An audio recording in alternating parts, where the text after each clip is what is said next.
웨스트민스터 신앙 고백서, 이 신앙 고백서는 하나님이 우리에게 주시는 말씀과 성령의 역사로 우리에게 새겨주시고 또 시인케 하시고 또 마음으로 믿고 입으로 시인한다, 그 개념이 있잖아요. 자, 이런 것들이 신앙 고백조차도 베드로가 신앙 고백했을 때 이를 알게 한 것이 혈육이 아니요 하늘에 계신 아버지다. 그러니까 신앙 고백도 주는 그리스도시요 살아계신 하나님의 아들, 신앙 고백도 우리가 하는 것 같지만 혈육이 아니요, 배워서 알게 한 것이 아니요, 그 말이거든. 혈육이 가르쳐서 부모에게 배워서 하는 게 아니라 하늘에 계신 아버지. 그래서 항상 우리가 아까 이런 부분들 사실 잘 누리면 되는데요, 항상 그건데 그냥 건너면 되고 돌면 무너지고 건너면 갈라지고 홍해도 그냥 건너면 갈라지고 요단도 그냥 발을 디디면. 근데 하나님이 믿음을 보시거든요. 가만히 보면 홍해 때는 뭐예요? 갈라놓고 건너라 하죠. 그때는 믿음이 더 약하니까. 그러나 요단 때는 밟을 때 물을 세우죠. 그때는 이제는 좀 40년 훈련 받았으니까 좀 믿음이 있지 않겠냐. 그냥 밟아봐. 그러면 물 서. 다 하나님이 그때그때 믿음에 따라서 우리에게 그때그때 맞추어서, 어떨 때는 먼저 갈라놓고 그냥 맨 땅을 건너는 게 아니잖아요. 걸어가는 거지. 건너는 것은 무리를 건너는 건데 이건 물도 없는데 걸어갔죠. 그래서 항상 제 자신도 그 생각합니다. 아까도 말씀드렸지만 성경을 저는 말씀을 전하고 하면 저는 또 그 생각이 있거든요. 전하기 전과 전한 후는 다르다. 제가 기독교 강요 번역하고 기독론 책 쓰고 이럴 때 그냥 이렇게 1년, 2년 쓸 수 있는 게 아니잖아요. 오랜 시간 동안 이렇게 계속 끈기가 있게 해야 되는데 그게 저에게 가장 큰 힘이 되고 또 위로가 되고 소망이 되는 건 주일 예배였어요. 예배 드리고 나면 다른 거예요. 예배 드리면 주일날 딱 예배 드리면 다 그냥 달라져요. 그러면 또 작업이 되고 그런 게 있거든요. 그래서 첫 시간부터 제가 말씀을 드렸어요. 말씀에 대해서 이 성경에 뭐가 있냐? 매일 보는 말씀 이러면 안 돼요. 항상 성경이 나에게 말하게끔 내가 그 자리에 가 있어야 돼요. 좀 우스운 표현일지 몰라도 성경 앞에 앉아서 성경을 펼쳐놓고 나를 보고 있으라고요. 그럼 성경이 나에게 말한다고요. 무슨 신비주의가 아니에요. 항상 하나님의 영은 살아있기 때문에 성경을 기록한 성령이, 그 동일한 영이 우리를 조명하고 감화해서 이 말씀을 받아들이게 하기 때문에 그 가운데 앞에서 이렇게 보고 있으면 이 말씀이 역사한다는 말이에요. 운동력이 있어서, 활력이 있어서, 심령과 골수와 영과 혼과 골수를 쪼개기까지 한다고 나왔지 않습니까? 그래서 그 부분, 사실 웨스트민스터 신앙 고백서의 이것도 우리가 목차할 때 나누었지만 이 성경 부분을 다루은 이 앞부분이 사실상 아주 중요한 거예요. 이만큼 길게 나오는 데가 없어요, 성경에 대해서. 그래서 우리가 조금 시간을 이 부분에 할애할 필요가 있다. 먼저 성경에 어떤 아멘이 있어야 그 다음에 무슨 성경의 말씀을 받고 이런 것들이 있지, 안 그렇습니까? 자, 그래서 세 번째는 성경의 명료성과 단순성은 사실 같은 이야기인데요. 성경은 불명확하지 않아요. 분명해요. 특별히 영적 진리에 있어서 분명한데, 단순하다는 말은 배운 사람이든 못 배운 사람이든 어떤 인간의 지능에 관계없이 성령의 역사로 누구나 받아들인다. 이게 단순성이에요. 이미 우리가 이야기했죠. 성령의 역사가 있으면 말씀을 누구나 받아들인다. 세상에 무슨 잘 배웠다고 성경을 잘 알고, 아닙니다. 절대 아닙니다, 여러분들. 수납은 성령의 역사예요. 막 성경 가르치면 막 퀴즈 100점 맞고 만점 맞고 그렇다고 해서 과연 수납이 되는가? 내 그 말씀으로 받아들이는가? 그건 또 다른 문제잖아요. 그것은 성령의 감동으로 내 안에서 일어나는 그런 것을 단순성이라고 해요. 그러니까 성령의 역사가 있으면 명료하게 하사리 간역을 정확하게 뚫고 들어오듯이 우리에게 말씀이 팍팍 치고 들어온다고요. 그 첫 말씀이 나를 구원한 거고요. 처음에 탁 치고 들어오는 게 나를 살린 거고, 이제 나를 날마다 거룩하게 하고, 죄가 있으면 날마다 회개하고 날마다 죽노라. 그게 명료성이에요. 명료성. 그런 직선적 신앙, 저는 이런 말 잘해요. 뭔가 막 거추장스럽게 자꾸 붙어 있고, 뭐 어수선하고, 막 여기저기 붙이고 이런 게 아니라 쫙 직선으로 명료하게. 그리고 성령의 역사면 누구나도 그거를 다 받아들일 수 있다. 그게 단순성이다. 그런 교리적인 표현입니다. 자, 거기도 우리가 보면, 한번 읽어볼까요? 그거는 44페이지 밑에 웨스민스터 신앙고부서 1장 7조 부분입니다. 성경에 있는 모든 것은 시작. 성경에 있는 모든 것은 그 자체로 똑같이 분명하지도 않고 모든 사람에게 똑같이 드러나는 것도 아니다. 그러나 구원을 위하여 알고 믿고 지킴에 있어서 필요한 것들은 성경 여기저기 아주 분명하게 전개되고 설명되어 있어서 배운 자들뿐만 아니라 배우지 않은 자들도 통상적인 방편을 적절히 사용하면 그것들에 대한 충분한 이해에 이를 수 있다. 통상적인 방편이 뭘까요? 성령의 역사예요. 성령의 역사라고요. 믿음으로 말씀을 받아들이면 이 말입니다. 무슨 특별한 방법이 아니라니까요. 무슨 과외를 하거나 무슨 성경 연수 무슨 과정을 코스를 통과하거나 그게 아니라 그런 것도 계기는 되겠죠. 성경을 읽는 계기로서는 좋겠죠. 그러나 답은 아니다 이 말이에요. 답은 통상의 방법이 뭘까요? 성령의 역사로. 그 첫째 줄에 보면 누구나 똑같이 어떤 사람은 성경을 더 잘 받아들이기도 하고 그런 건 있어요. 그러나 구원의 역사로는 동일해요. 다 생명을 살린다고요. 그래서 우리가 지식에 있어서 시기하거나 그럴 필요가 없는 거예요. 하나님을 아는 지식은 더 우리가. 자, 45페이지 보시면 성경은 믿음으로 받아야 하고 성경이 어려운 것은 억지로 풀다가 멸망에 이르렀다. 베드로 후서에 나오는 말씀이거든요. 억지로 풀다가 억지로가 뭘까요? 이성으로 풀다가 망합니다. 받아들이라 이 말이에요. 받아들이면 쫙 열립니다. 이해의 지평이, 영적 이해의 지평이 열립니다. 받아들이면 눈이 밝아집니다. 그 다음에 엠마오로 가는 제자들이 말씀이 받았을 때 뜨거워지고 끝내는 그리스도를 분별하잖아요. 그렇게 됩니다. 그래서 억지로 성경을 풀지 마라.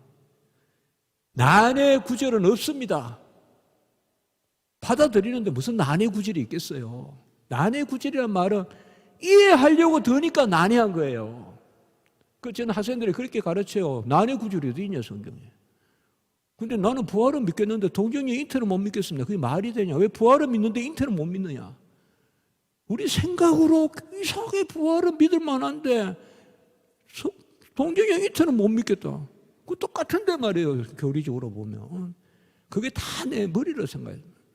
다른 거는 다 믿겠는데 예수님이 그날과 그 실은 아들도 모른다. 이 말씀은 나는 못 믿겠다. 가만히 보면 전부 내 이해력이에요. 그래서 내 이해를 가지고 성경을 풀려고 들지 말고 하나님이 풀어주셔야 되는데 그것은 받아들이는 것이다. 가장 잘 받아들이는 성도가 가장 은혜로운 성도고 가장 심오한 성도입니다. 아까도 이야기했지만 요단에 들어가서 수영하라 이거예요. 시원하게 수영만 하면 문득 낫겠다는데 그거 돼서 낫겠냐 하면서 안 돌아가는 거예요. 누리는 걸 잘 안 해요 우리가. 누리면 되는데 가만히 생각해 보세요 여러분들. 이 많은 꽃을 놔두고 또 어디 여행을 갑니까? 지금 동네에 가면 그냥 꽃이 열렸는데 안 그래? 그 꽃도 다 못 보는데 누리지 않고 자꾸 딴 생각만 한다. 이 봄에 무슨 저는 가보지 않았죠. 태국을 갑니까? 그냥 한국에 있으면서 그냥 길에 그냥 가로수 그냥 벚꽃 같은 거 보고 있었는데 천지에 열린 게 꽃인데 무슨 산수연이 요새 뭐 생강꽃이니 우리 제가 사는 양재천에도 지천에 꽃이 피어 있거든요. 작은 꽃, 큰 꽃 그냥 개나리 진달래 벚꽃 다 피어 있거든요. 누리지 않고 얼마나 누리고 제가 그런 표현했죠. 얼마나 누리고 꽃이 빨리 진다고 하냐. 인간은 계속 꽃이 빨리 진다는 말만 한다 이 말이에요. 누리진 않고 꽃 앞에 앉아가 있지. 꽃 앞에는 10분도 안 앉아 있으면서 벌써 꽃이 졌네 이렇게 표현한다 이 말이에요.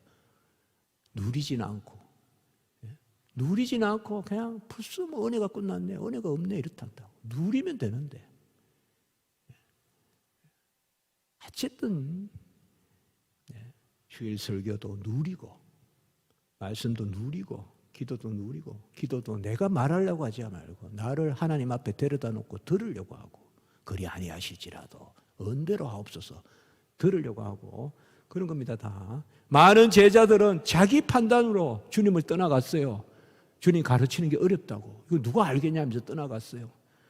그러나 어쨌든 베드로는 이때 받아들이는 신앙을 고백해요. 그러니까 이런 게 베드로의 장점이 있었던 거예요. 이게 뭔가 하면 영생의 말씀이 주께 있사오니 우리가 누구에게로 가오리까.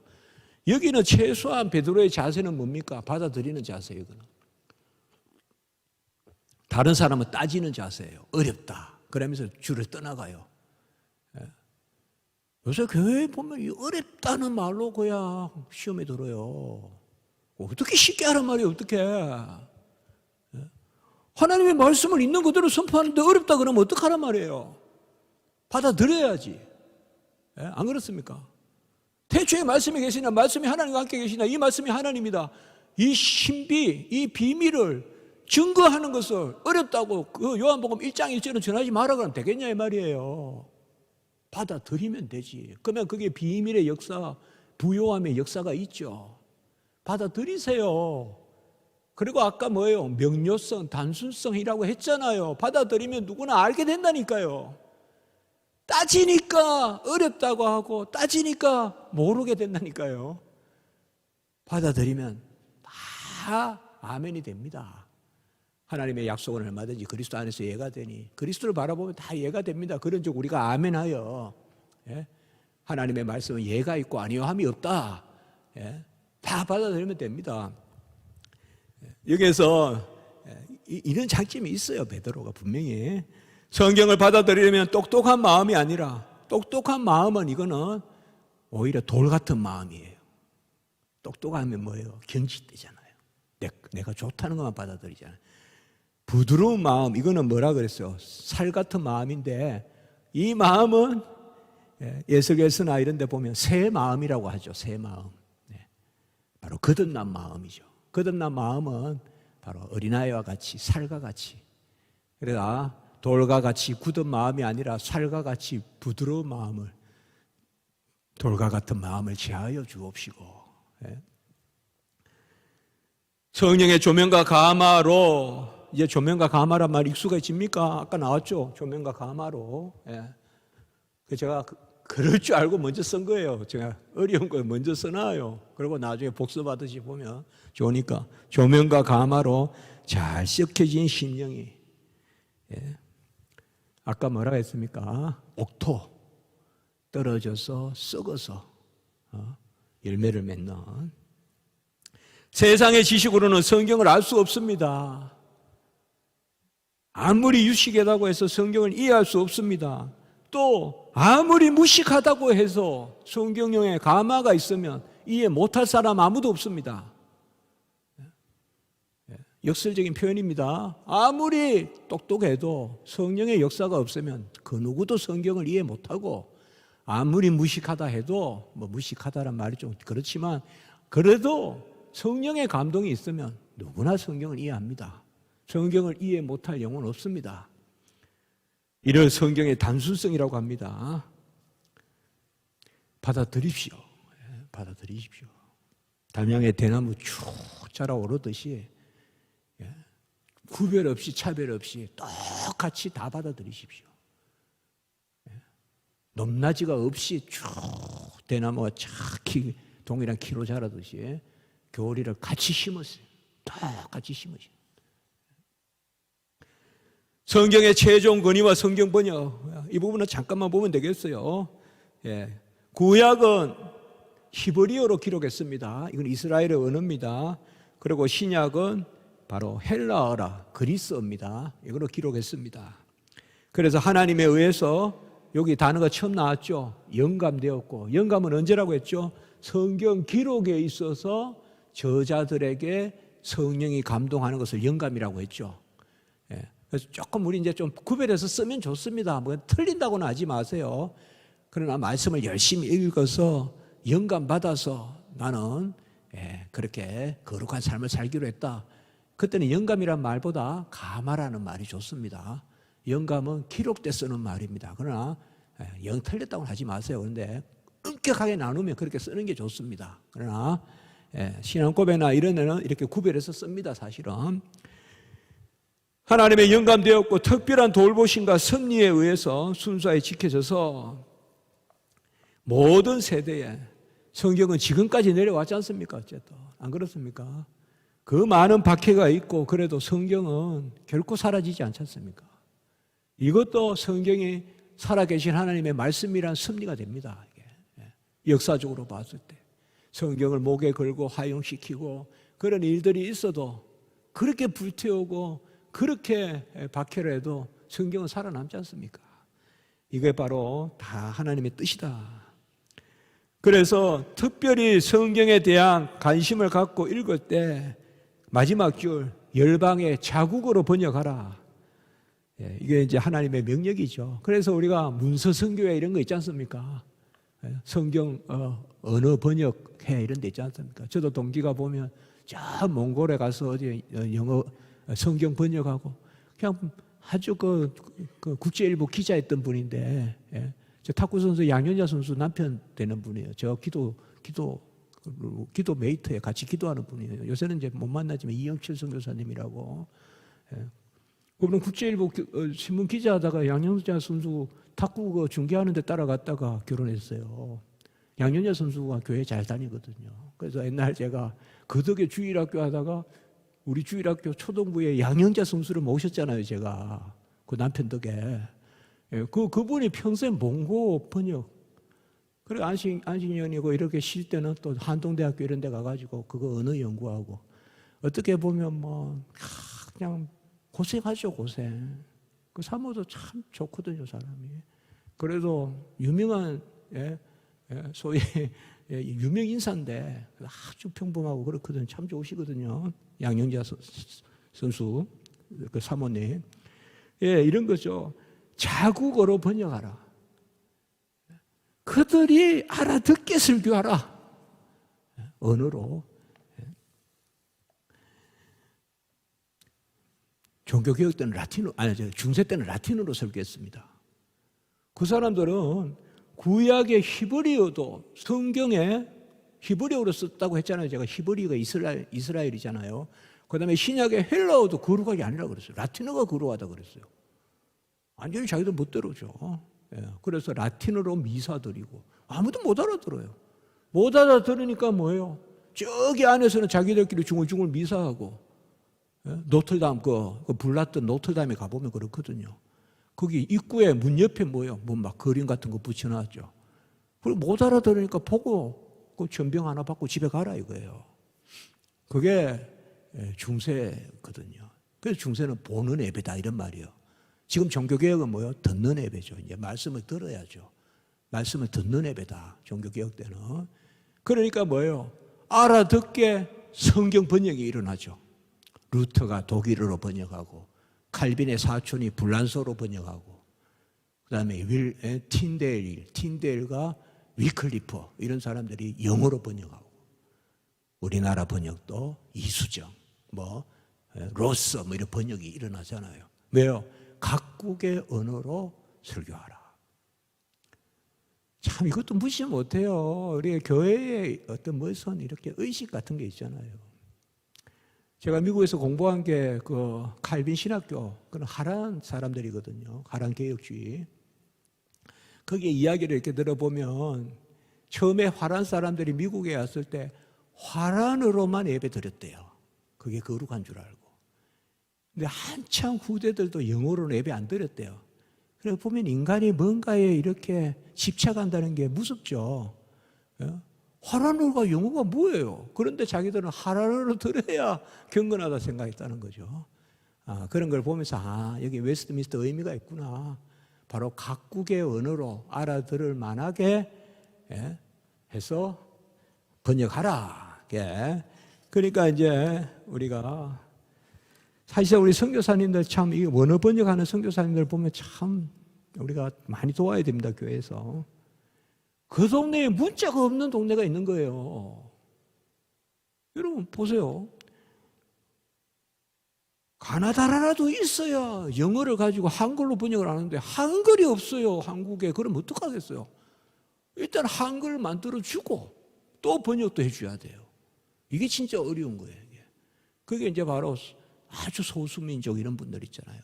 전체 인구가 10,000명도 안 되고 그런 사람들 많아요. 그러니까 선교사님들이 그런 데 가면 먼저 그쪽 나라의 문자부터 만들어주고 후민증을 만들듯이 그리고 다시 또 영어로서 번역하고 또 아니면 한국말로 번역하고 이렇게 하거든요. 그래도 그런 일을 해야 됩니다. 우리가 그런 일 해야 됩니다. 다 이게 여기에 근거가 있는 겁니다. 자, 46페이지 보시면 그 부분은 마지막 봅시다. 둘째 줄에 봅시다. 위에서 받아들여질 만한 방식으로 예배드리고 성경의 인내와 위로를 통하여 소망을 갖게 되어야 된다. 그래서 항상 하나님의 말씀은 말씀의 운동력이 있기 때문에 내가 말씀에 좀 이끌려야 된다. 그 부분이 중요합니다. 항상 말씀에는 오래 참음이 있어야 됩니다. 사랑이라 가평, 오래 참음, 자비, 양선, 충성, 온유, 절제 9가지 열매가 있잖아요. 사실 한 가지 열매에 9가지 맛이에요. 복수가 아니에요. 단수예요. 한 가지 열매에 9가지 맛인데 오래 참음이 있죠. 그 다음에 온유한 자가 복이 있다. 온유한 자, 오래 참음. 그 다음에 뭐요? 누가복음에 인내로, 말세의 인내로 영혼을 얻으리라. 그 다음에 아까 데살로니가 전서에 뭐요? 소망의 인내. 이 오래 참음이 상당히 중요해요. 초가을까지는 기다리는데 가을이 완숙할 때까지 못 기다려서 열매를 못 먹는 사람이 얼마나 많은지 몰라요. 우리는 끝까지 기다려야 돼요. 마지막 때까지. 그거 여기서 이야기하는 거예요. 지금 하나님의 말씀 아까 했잖아요. 말씀 붙들고 기도하라. 기도한 적 참으라. 기다려라. 하나님의 때에.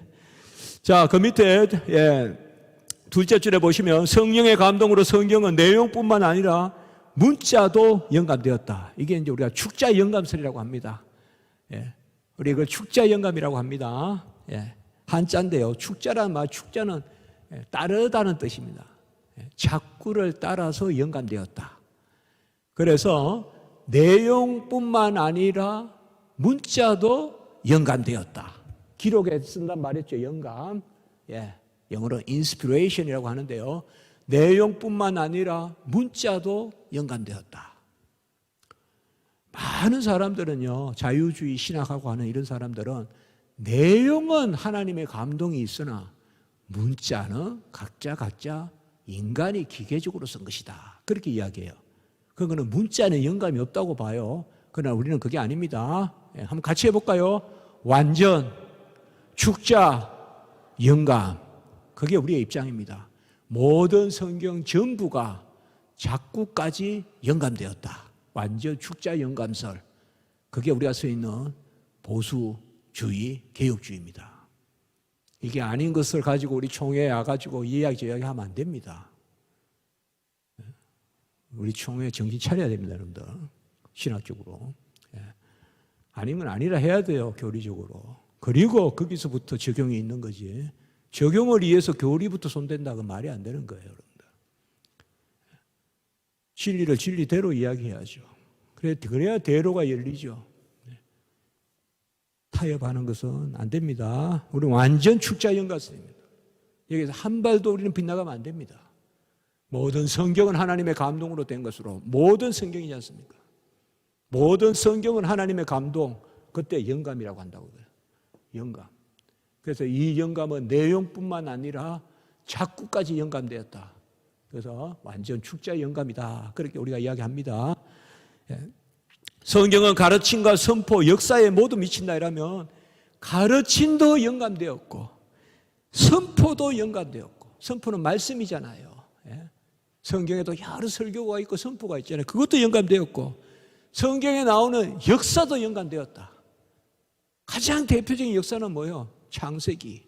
그리고 뭐예요? 십자가 사건, 뭐 홍해 사건, 여리고 사건, 뭐 강야의 만남의 추락이 전부 역사다 이 말이죠. 역사도 연관되었다. 그래서 가르침과 선포와 역사가 다 연관되었다.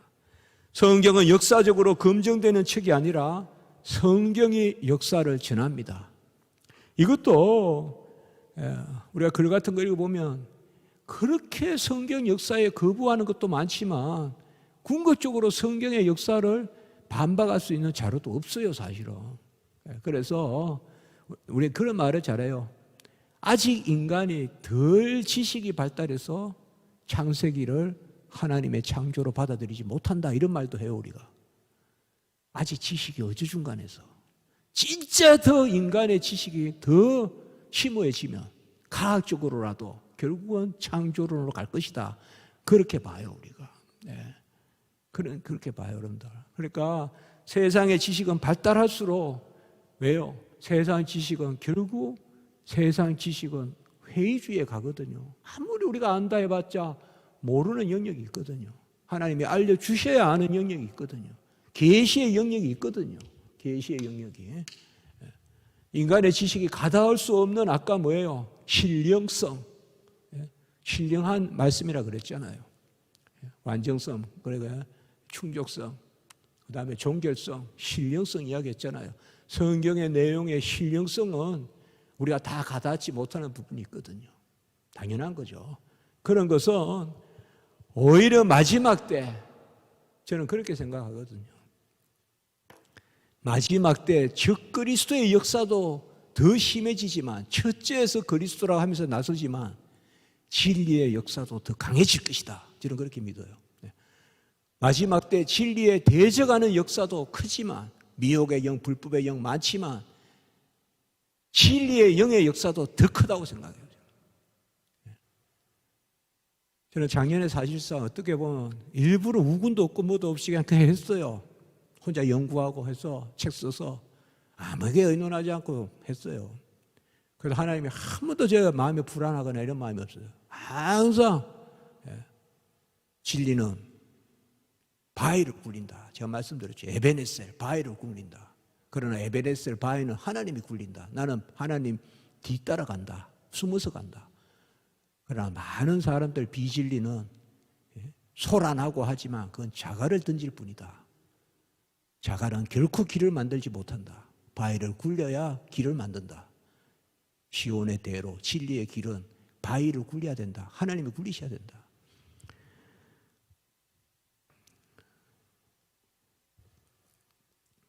우리가 정확하게 우리 시도 총회 산하 아닙니까? 이런 일들이 우연히 이루어진다고 생각하시면 안 됩니다. 하나님의 큰 섭리가 있는 것입니다. 지금 이 시대에 이런 것을 가지고 우리가 또 전하고 하나님의 뜻이면 큰 역사가 있습니다. 성경을 역사적으로 검증하려고 하지 말고 성경이 가르치는 역사를 역시 이때 우리가 매일 쓰는 말 수납하라 이 말이에요. 받아들이라 이 말이에요. 받을 숫자 들이랍자.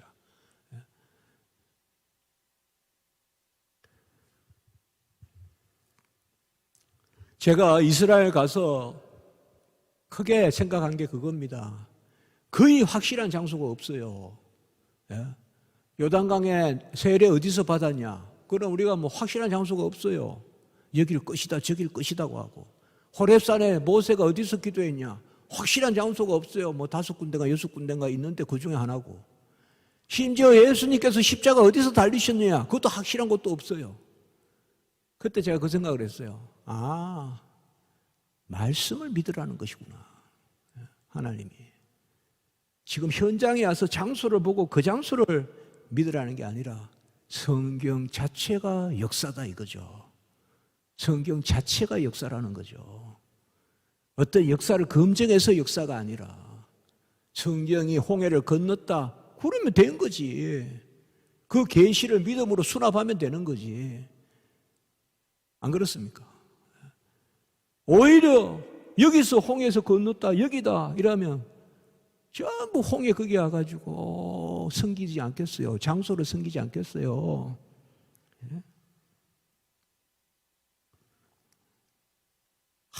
하도 예수님 손에 들린 것만 보고 쫓아다니니까 예수님이 답답하니까 변화산 데려갔잖아요. 나를 좀 봐라. 내 손에 들린 것만 보지 말고, 오병이어만 보지 말고, 물에 걸어오는 기적만 보지 말고. 그가 베드로, 요한, 야고보에 가니까 모세도 있고 또 그러니까 뭐요? 엘리야도 있고 또 거기서 예수님이 조사온데 해야 되는데 뭐요? 이곳이 조사온데 또 장소 타령하잖아요. 변화산에서도 장소 타령하잖아요. 예수님이 조사오니 그거 고백하려고 데리고 올라갔는데 이곳이 조사오니 여기에 장막을 치고 그냥 완전히 그냥 베드로 이상한 생각하잖아요.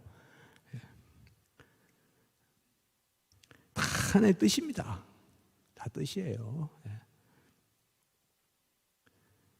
그래서 저는 그렇게 이야기했어요. 학생들에게.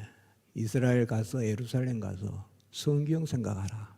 그 장소 생각하죠. 장소는 하나의 동기고 진리는 성경이다. 그게 예루살렘에 지금 뭐가 있고 겟세마네도 보면 예수님이 기도했다. 거기 저 건너편에 황금문이 보이고 저 기도론 시내가 있고 핀놈의 골짜기가 있고 그 너머로 보이거든요. 예? 거기 감람나무가 많았습니다 하면서 감람산이다 올리브잖아요. 감람산이 그런 게 있어요. 그러나 그건 그냥 그렇다. 하나의 여행의 어떤 객심, 여행자의 마음이 분 진리는 성경이다. 성경. 진리는 성경이다. 그래서 성경은 역사적으로 검증되는 게 아니라 역사를 전해준다. 아멘. 성경은 역사를 전해준다. 성경이 말하는 게 역사다. 검증해서 역사가 아니라 성경의 권위를 넘어서는 그런 토인비 책이 성경의 권위를 넘어설 수 있느냐? 이에치카 책이 성경의 권위를 넘어설 수 있느냐? 성경이 말해준다. 역사를. 성경으로 성경을 해석하라. 결국은 여기에 왔죠. 성경으로 성경을 해석하라. 성경 해석의 무호한 규범은 성경 자체입니다.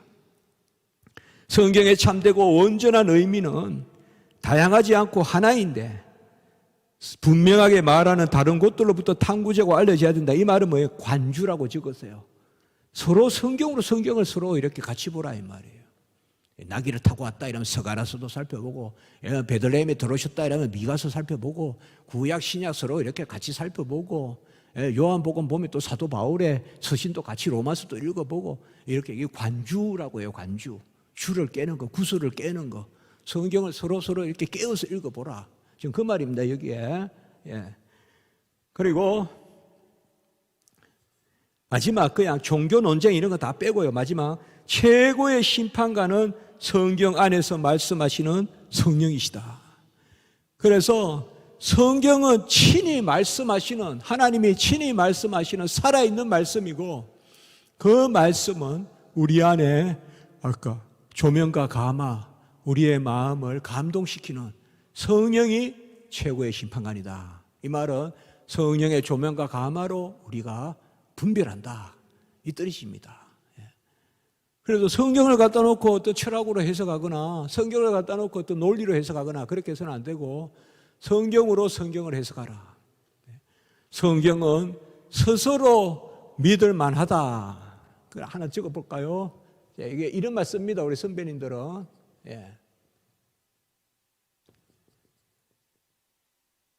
성경에 자기 가신성이란 말이 있습니다. 믿을 만하다 이면 가짜, 가능할 때 가짜요. 성경의 자기 가신성, 성경은 스스로 믿을 만하다. 성경은 스스로 믿을 만하다. 뭔가 백업을 해줘서 믿을 만한 게 아니라 성경은 그 자체로 믿을 만하다. 그리고 성경으로 성경을 해석하라. 이 말은 성경 안에서 답을 찾아라. 간주, 성경은 성경 안에서 답을 찾아라. 자, 오늘 우리가 즐거운 것은 부요함. 얼마나 멋있습니까? 이 단어가 최고 좋거든요. 저는 개혁신학을 한 단어로 부요함. 딱딱한 게 아니에요. 웨스트민스터 신앙고백에서 딱딱하다. 아니에요. 부요함. 우리에게 이 부요함, 풍부하다 뭐 이런 거잖아요. 풍성하다, 이 부요하잖아요. 그러니까 하나님의 말씀은 스스로 믿을 만하다. 이런 화면을 가지고 성경을 앞에 펼치고 성경이 말하게 하라고요. 그리고 성령의 역사로. 그리고 그 말씀을 붙들면 기도하고, 기도하면 참고. 믿음의 눈으로, 내 믿음의 눈으로 본 보화를 기도로 캐내라. 이건 아직까지 우리 신학교에 가면 걸려 있어요. 기도실에. 제가 우리 학교 경건 훈련을 할 때 아무에게 의논하지 않고 그냥 급하게 그냥 기도실 하나 만들어 버렸어요. 그냥 예산을 잡아 그거 막 해가지고, 그리고 거기 앞에 딱 붙여놨어요. 내 믿음으로 본 보화를 기도로 캐내라. 말씀을 믿음으로 보았으면, 수납했으면 그 말씀 붙들고 기도하라 이거죠. 옛날 같으면 아까 이야기했지만은 농사 짓다가 보화를 발견했는데 막 다이아몬드 이런 게 막 있는데 빨리 집에 가서 뭐 딴 거 다 팔아가지고 이거 땅 사야지. 그 보화는 없다 해놓고 그냥 묻어놓고 땅만 사면 되니까. 그런데 우리가 땅 살 돈이 어디 있어요? 뭐 어디 있어요? 땅 살 돈이 있으면 다행이게 없잖아요. 억울하면 기도하라고요. 기도가 재산이라고. 우리가 기도가 땅에 파묻힌 보화를 캐낼 재산인 줄 믿습니다. 기도하면 된다 이 말이에요. 뭐 이제 기도하면 돼요. 그냥 너무 시체 말인데, 세상 말인데, 억울하면 그냥 기도하면 돼요. 억울하면 성경 보면 되고. 엉엉 울면서 그냥 성경 보라고요. 아까 엉엉 울면서 뭐 어디 뭐 딴 데 이렇게 기대고 뭐 소파에 기대고 운다고 됩니까? 성경 기대고 울으라고요. 그럼 된다고요. 그럼 띈다고요. 눈에 살아 역사한다고요. 성경 말씀이. 아주 그냥 안 되거든. 피곤하거든. 이렇게 자세요. 듣고 성경을 듣고 자세요. 제가 옛날 고시원에서 그랬거든요. 불면증이 와가지고 성경을 이렇게 듣고 자니까 잘 와요. 잠이. 정말 잘 와요. 이렇게 성경을 이렇게 듣고 자니까 잠이 잘 와요. 그리고 그때 하나 생각했어요. 하나님을 생각하고 자는 자가 복되다. 사람을 생각하고 자는 자는 가장 불행하다. 밤에 잘 때 사람 있잖아요. 이를 갈고 막 이래가 자는 사람은 가장 불행해요. 빨리 사하고 해결하고 밤에는 하나님을 생각하고 자야죠. 성경을 듣고 하나님을 생각하고 자라. 성경에 대한 expectation이라고 하고 영어로요. hope, expectation 이런 말 한번 써볼까요? 기대하고 소망해라. 말씀에 대한 기대와 소망이 없으면 안 된다. 나에게서 소망을 찾지 말고 말씀에게서 소망을 찾으라. 내가 말씀을 끌고 다니려 하지 말고 말씀이 나를 끌고 다니니까 내를 말씀 앞에 세워놓으라. 그게 중요합니다. 기도도 마찬가지예요. 내가 말하려 하지 말고 하나님 말씀을 듣게끔 내가 하나님 앞에 세워놓는 그게 기도예요. 그리 아니하실지라도 그리 아니하실지라도 하면서 자꾸 하나님 편에 끌려가는 거. 그래서 예수님도 3번이나 기도했어요. 똑같이 기도했다고 나와요. 마가복음에 보면. 그럼 중은 부언입니까? 예수님이 똑같이 기도했으니까. 그리 아니하실지라도 하나님과 내가 그리 아니하실지라도 하면서 하나님 편으로 끌려가는 거, 이건 중은 부언이 아니에요. 내 말하는 게 중은 부언이에요. 밤새 내 쪽으로 끌고 오는 기도 있잖아요. 내가 원하는 거 하려고 하는 기도, 이거는 중은 부언이에요. 이거는 중은 부언이에요. 그러나 예수님은 뭐예요? 참, 여러분 마가복음 한번 보세요. 성경 한번 보세요. 성경이 얼마나 오묘한지 성경 한번 보세요. 마가복음 한번 볼까요? 마가복음 14장, 아빠 아버지라고 부르는 마가복음 봅시다.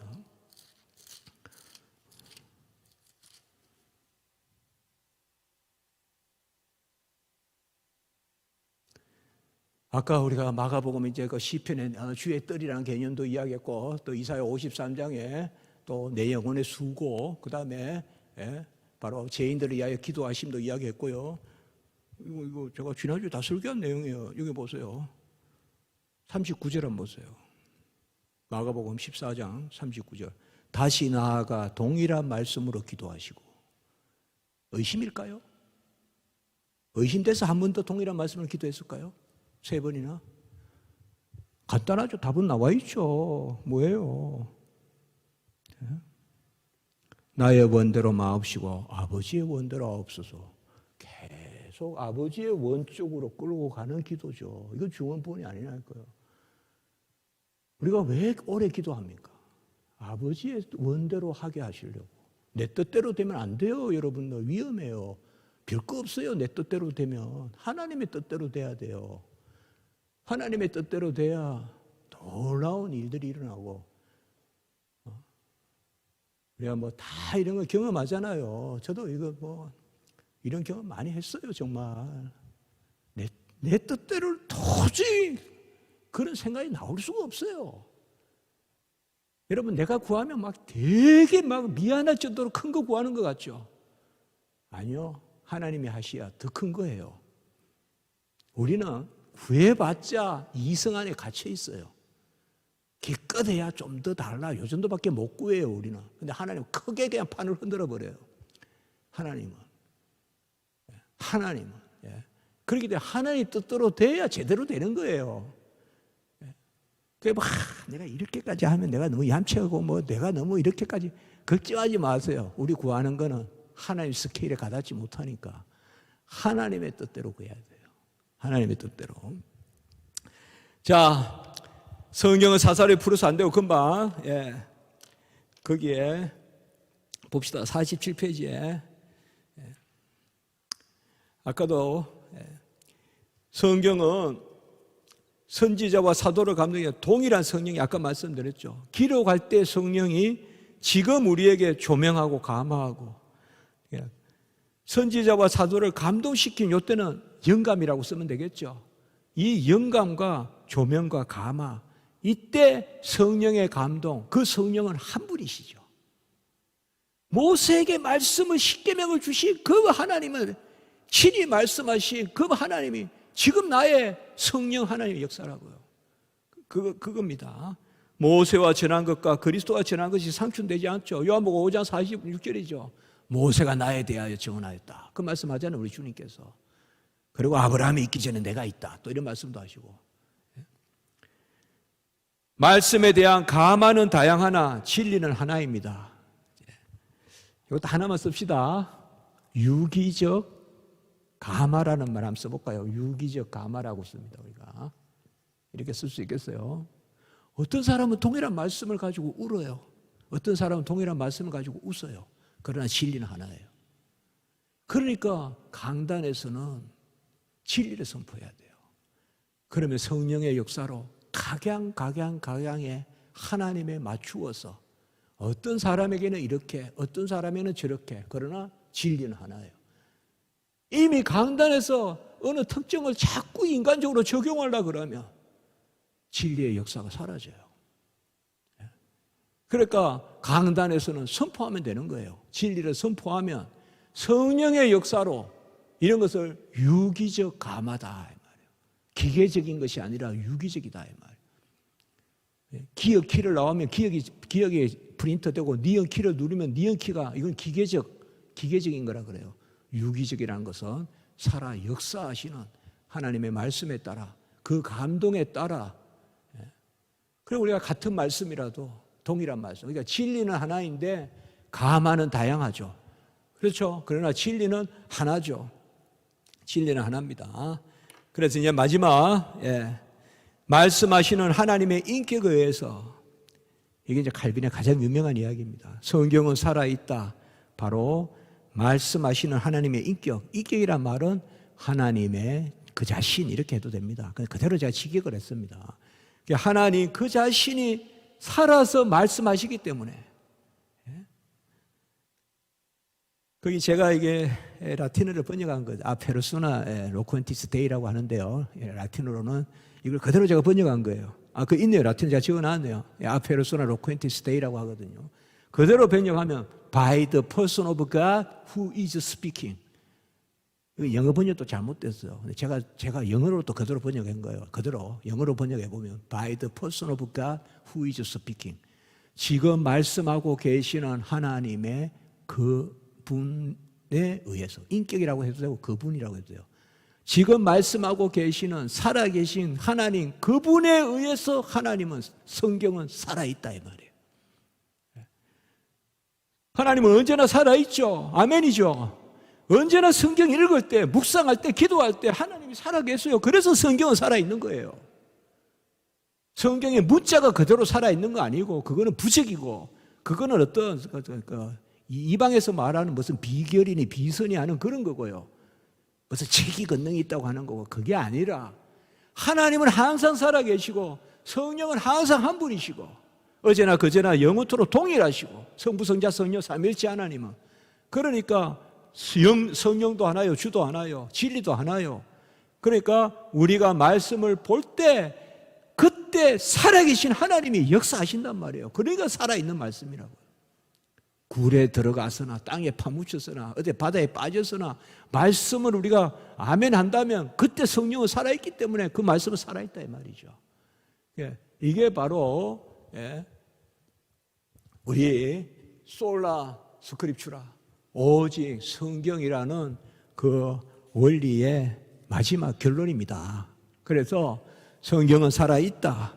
그리고 그 살아있음은 바로 살아계신 하나님의 살아계심으로 인하여 살아있다. 우리가 영으로 한번 이렇게 생각해 봅시다. 빌립이 하나님을 보여주소서. 왜 보여달라 하냐? 나를 본 자는 하나님을 보았는데. 그럼 우리가 이렇게 하면 돼요. 하나님의 뜻을 알려주십시오. 이러면 하나님 뭐라 할까요? 성경에 내 뜻이 기록되어 있다. 이렇게 말씀하시겠죠. 그리고 주일 설교의 말씀에서 내 뜻을 알려놓으라. 그렇게 말씀하시겠죠. 살아계신 하나님은 우리의 형편을 살피고 심령 골수도 쪼개시는 그 말씀으로 우리에게 말씀하십니다. 특별히 신약시대 때 진리의 성령, 보혜사 성령을 주셔서 그 말씀을 깨달아 알게 하셨습니다. 그러니까 우리는 뭐예요? 성경을 가까이 두고 읽기에 힘쓰고 너무 막 부담 갖고 막 그냥 일독을 하고 이독을 하고 그런 것도 중요하지만 그것보다도 그때 말씀하소서라는 기대를 좀 하라고요. 내가 이렇게 보면 하나님이 나에게 주시는 말씀. 그래서 여기까지가 사실 우리가 2주차를 마친 거예요. 사실상. 그러니까 서론까지 하면 조금 늦지만 제가 늦다고 생각 안 해요. 성경에 대해서 잘 살펴봐야 되거든요. 어쨌든 저는 이러한 부요함, 은혜, 이 가운데 웨스트민스터가 있다는 이거 하고 이제 다음 주부터는 삼위일체. 삼위일체도 삼위일체부터 시작하지 않고 하나님은 누구신가부터 시작해요. 이것도 또 뭐예요? 부요함인 거예요. 삼위일체라는 어떤 교리부터 시작하는 것이 아니고 하나님은 누구신가? 그런데 그 하나님은 이러이러하신 분인데 그분의 존재는 어떠한가? 성부, 성자, 성령, 삼위일체 하나님이시다. 이렇게 하고 그 하나님은 무엇을 창세전부터 작정하셨는가? 그 다음에 작정이 나옵니다. 그게 3장으로 이어집니다. 그리고 작정 가운데 우리를 예정하셨다. 이렇게 연결됩니다. 이게 우리가 앞으로 한 2주 정도 볼 부분입니다. 오늘은 여기까지 하겠습니다. 여러분들 모두 건강하시고 저 혼자만 은혜가 넘치는 것 같아서 죄송합니다. 여러분들도 은혜가 넘치시길 바라고 말씀을 사모하시고 말씀 붙들고 기도하고 기도한 적 참으라. God's time. 하나님의 때가 있다. 하나님의 때는 내가 없어야 됩니다. 나의 부인이 꽉 찼을 때가 하나님의 때거든요. 그렇게 이끌어 갔으면 좋겠습니다. 제가 오늘 한번 기도하겠습니다. 하나님 아버지 감사합니다. 귀한 기회를 주셔서 이렇게 하나님 우리에게 주신 완전 또 무어 충족하시고 또 아버지의 신령한 그 말씀 우리에게 기록해서 알게 하시고 그 보화를 또 기도로 캐내게 하시는 그 은혜의 말씀을 주시니 감사합니다. 하나님의 말씀이 올곧게 서게 하시고 땅끝까지 이 말씀이 전하게 하시고 여호와의 말씀이 신속히 달리었다고 말씀하셨는데 하나님의 말씀이 이 시대에 신속히 달려서 땅끝까지 전해지는 그 은혜가 있게 해 주시옵소서. 우리 시의 모든 분들 위에 은혜 위에 은혜를 더하여 주시고 우리 이 모임 남은 기간 동안에도 크게 역사하여 주시고 함께하여 주시고 지금에도 더 많이 이 모임에 참석해서 함께 은혜를 누릴 수 있도록 인도해 주시옵소서. 특별히 시회 회장님과 또 섬기는 많은 우리 장로님들, 집사님들, 또 손길들, 또 이 남부 교회 위에 또 우리 아버지 유명열 목사님, 또 아버지의 섬기는 종들 위에 은혜에 은혜를 더하여 주시옵소서. 오늘 돌아가는 발걸음도 기억하시고 하나님 지켜주시고 하나님의 말씀에 부요함이 온전히 역사하는 은혜를 허락하시옵소서. 예수님의 이름으로 기도드리옵나이다. 아멘. 여러분 감사합니다.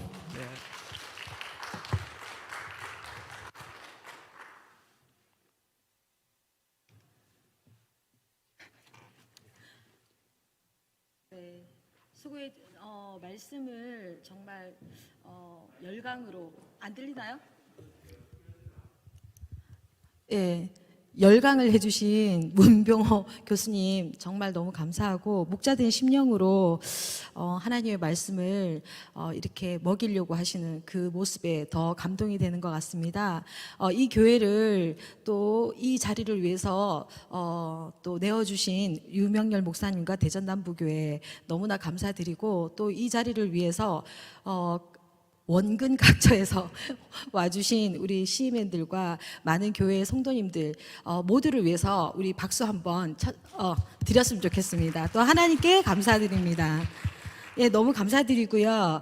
지금까지 4강까지 왔습니다. 약속대로 지금 4강까지는 오픈 강의로 진행이 되었는데 아쉽게도 다음 주 5강부터는 이제 강의가 제한됩니다. 아직까지 등록하지 않으셔서 좀 평강으로 평안하게 강의를 못 들으셨던 분들은 속히 등록을 해주셔서요. 이 개혁주의 신앙을 아름답게 또 평안하게 전달해 줄 수 있는 그런 전달자로 세워지시길 소망합니다. 그리고 이 작은 금액, 이 5만 원으로 저희가 이제 16주 그리고 또 교양 16주의 강의를 저희가 참 듣게 됩니다. 지금 4강까지 왔지만 속속들이 저희 마음속에 귀한 은혜로 자리를 잡고 있는데요. 이 역사적인 배움의 시간을 위해서 함께 기도해 주시고 또 이 개혁주의 신앙을 잘 배워서 또 다음 세대에 또 교회에 잘 전달할 수 있도록 믿음의 인재를 키워갈 수 있는 이 양성하는 면려대학을 위해서 많은 교회와 우리 성도님들께서 꾸준하게 후원해 주시기를 부탁드립니다. 지금까지 함께 해주셨던 분들 조심히 잘 돌아가시기 바랍니다. 감사합니다.